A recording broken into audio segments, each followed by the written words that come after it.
بسم اللہ الرحمن الرحیم۔ السلام علیکم ورحمۃ اللہ وبرکاتہ۔ رسول اللہ صلی اللہ علیہ وآلہ وسلم کے شام سے واپس آنے کے بعد حضرت خدیجہ رضی اللہ تعالی عنہا مکمل طور پر شادی کے لیے رضامند تھیں، لیکن مسئلہ یہ تھا کہ کیسے حضور اکرم صلی اللہ علیہ وآلہ وسلم تک پیغام نکاح پہنچایا جائے، کیونکہ عرب کے رواج کے مطابق پیغام نکاح مرد دیتے تھے، نہ کہ عورتیں۔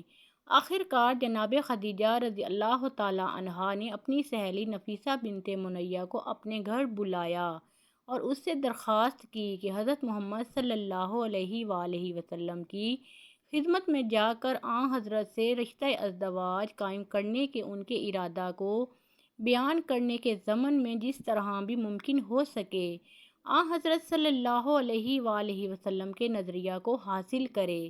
نفیسہ نے حضرت محمد صلی اللہ علیہ وآلہ وسلم سے اس وقت ملاقات کی جب آپ صلی اللہ علیہ وآلہ وسلم کعبہ کا طواف بجا لانے کے بعد لوٹ رہے تھے۔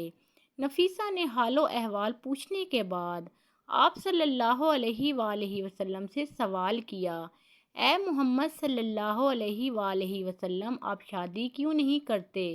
حضرت صلی اللہ علیہ وآلہ وسلم نے جواب میں فرمایا، خالی ہاتھ شادی نہیں کی جا سکتی۔ نفیسہ نے کچھ دیر سوچنے کے بعد کہا، اگر میں کسی ایسی خاتون کا تعارف کراؤں جو جاہ و جمال اور شرافت میں آپ کی ہم پلہ ہو اور کافی مال و دولت کی بھی مالک ہو، تو کیا آپ صلی اللہ علیہ وآلہ وسلم اس سے ازدواج کے لیے آمادہ ہیں؟ حضرت محمد صلی اللہ علیہ وآلہ وسلم نے تھوڑا سا غور کرنے کے بعد فرمایا، وہ کون ہو سکتی ہے؟ نفیسہ نے جواب میں کہا، خدیجہ۔ حضرت محمد صلی اللہ علیہ وآلہ وسلم نے سوال کیا، کیا وہ شادی کریں گی؟ میں نے تو سنا ہے کہ بہت سے لوگوں نے ان کی خواستگاری کی ہے اور انہوں نے ان سب کا انکار کیا ہے۔ اگر وہ راضی ہوں تو میں موافق اور راضی ہوں۔ نفیسہ فوراً جناب خدیجہ رضی اللہ تعالی عنہا کے گھر پہنچیں اور انہیں حضرت محمد صلی اللہ علیہ وآلہ وسلم کی ان کے ساتھ شادی کرنے کی رضامندی کی خبر سنا دی۔ حضرت محمد صلی اللہ علیہ وآلہ وسلم نے جناب خدیجہ رضی اللہ تعالی عنہا کی آپ سے شادی کرنے کی رضامندی اور ان سے ازدواج کی اپنی دلچسپی اور رضامندی کے بارے میں اپنے چچا ابو طالب عباس اور ابو لہب کو آگاہ کیا۔ ابو لہب نے کہا، میرے بھتیجے، ہمیں عربوں میں بدنام نہ کرنا، تم خدیجہ رضی اللہ تعالی عنہا کے لائق نہیں ہو۔ حضرت صلی اللہ علیہ وآلہ وسلم کے چچا عباس رضی اللہ تعالی عنہ اپنی جگہ سے اٹھ کھڑے ہوئے اور ابو لہب سے تیز لہجے میں مخاطب ہو کر کہا، تم ایک پست آدمی ہو۔ خدیجہ رضی اللہ تعالی عنہا میرے اس بھتیجے کے بارے میں کون سا اعتراض کر سکتی ہیں؟ محمد صلی اللہ علیہ وآلہ وسلم دلربا جمال و کمال کے مالک ہیں۔ خدیجہ رضی اللہ تعالی عنہا کیسے اپنے آپ کو ان سے بہتر ثابت کر سکتی ہیں؟ کیا مال یا کمال کی وجہ سے؟ کعبہ کے خدا کی قسم، خدیجہ رضی اللہ تعالی عنہا جتنا بھی محمد صلی اللہ علیہ وآلہ وسلم سے مہر چاہیں، میں گھوڑے پر سوار ہو کر بیابانوں میں گھوم کر اور بادشاہوں کے محلوں میں جا کر اسے مہیا کروں گا۔ جناب ابو طالب اپنے بھائیوں سے صلاح و مشورہ کرنے کے بعد اس نتیجہ پر پہنچے کہ سب سے پہلے ضروری ہے کہ جناب خدیجہ رضی اللہ تعالی عنہا کا نظریہ اور ان کی طرف سے ممکنہ شرائط معلوم کی جائیں اور اس کے بعد کوئی فیصلہ کیا جائے۔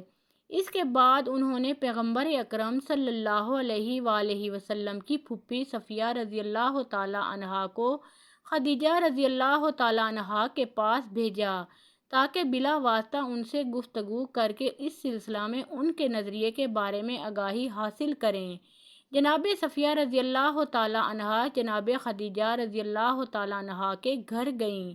جب جناب خدیجہ رضی اللہ تعالی عنہا کو معلوم ہوا کہ صفیہ رضی اللہ تعالی عنہا ان سے ملاقات کے لیے آئی ہیں، تو وہ دوڑ کر استقبال کرنے کے لیے آگے بڑھیں اور انہیں اپنے مخصوص کمرے میں لے گئیں۔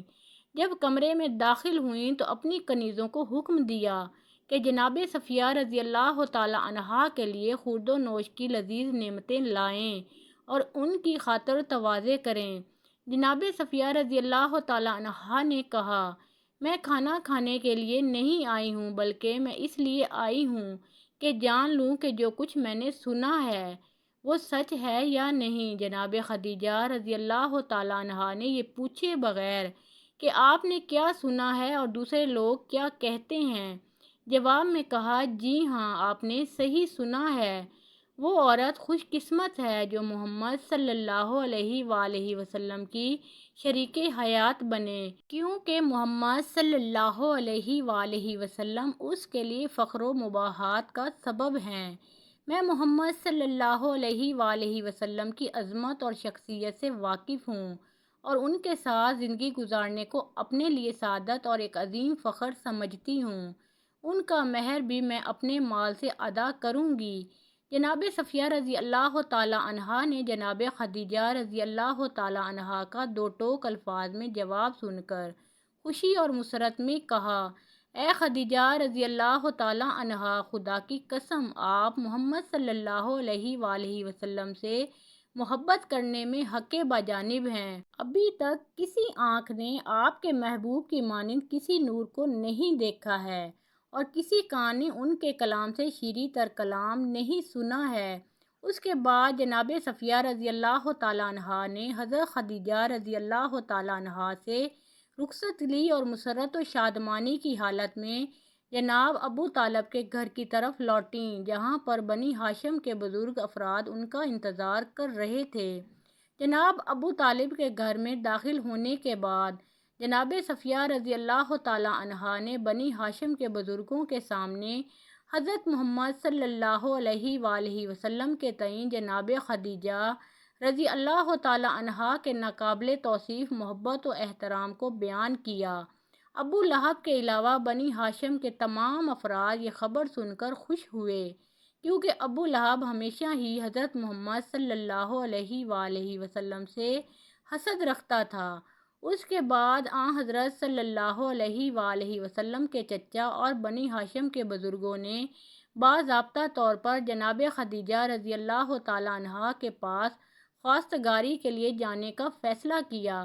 28 سال ہجرت سے قبل، بعثت سے 15 سال قبل، 9 شوال کو جناب ابو طالب اپنے عید کے لباس کو زیب تن کر کے بنی ہاشم کے چند بزرگوں کی سرپرستی کرتے ہوئے حضرت خدیجہ رضی اللہ تعالی عنہا کے چچا عمرو بن اسد کے گھر کی طرف روانہ ہوئے، کیونکہ طے یہ پایا تھا کہ نکاح خوانی کی رسم وہیں پر منعقد ہوگی۔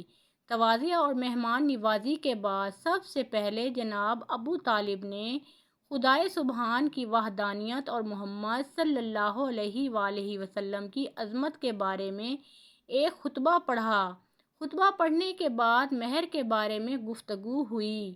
حضرت خدیجہ رضی اللہ تعالی عنہا کے مہر کے بارے میں مختلف اقوال نقل کیے گئے ہیں۔ ابن عباس رضی اللہ تعالی عنہ نے خدیجہ رضی اللہ تعالی عنہا کا مہر 12 اوقیہ ذکر کیا ہے، جبکہ سیرہ ابن ہشام میں ہے بکرا ذکر کیا گیا ہے۔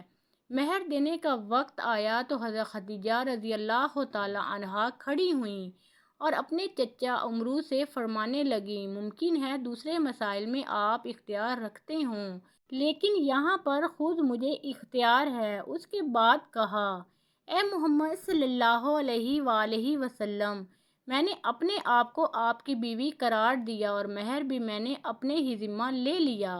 جناب ابو طالب نے حاضرین سے مخاطب ہو کر کہا، گواہ رہنا کہ خدیجہ رضی اللہ تعالی عنہا نے محمد صلی اللہ علیہ وآلہ وسلم کو اپنے شوہر کے عنوان سے قبول کیا اور مہر بھی اپنے ہی ذمہ لے لیا۔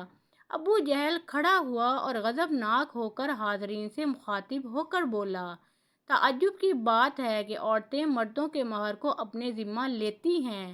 جناب ابو طالب غضبناک ہو گئے اور کھڑے ہو کر کہا، جی ہاں، اگر کوئی مرد میرے بھتیجے کی مانند ہو تو عورتیں سب سے گراں قیمت مہر کو بھی اپنے ذمہ لے لیتی ہیں، اور تم جیسے ہوں تو گراں قیمت مہر لیے بغیر ان سے ازدواج کے لیے آمادہ نہیں ہوتیں۔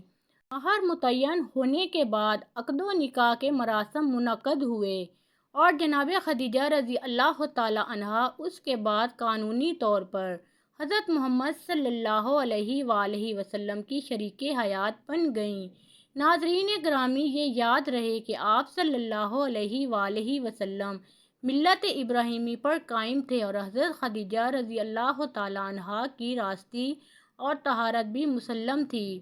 نیز ورقہ بن نوفل کی تعلیمات کی روشنی میں وہ آپ صلی اللہ علیہ وآلہ وسلم کو نبی آخر الزمان ہی سمجھ کر نکاح کر رہی تھیں۔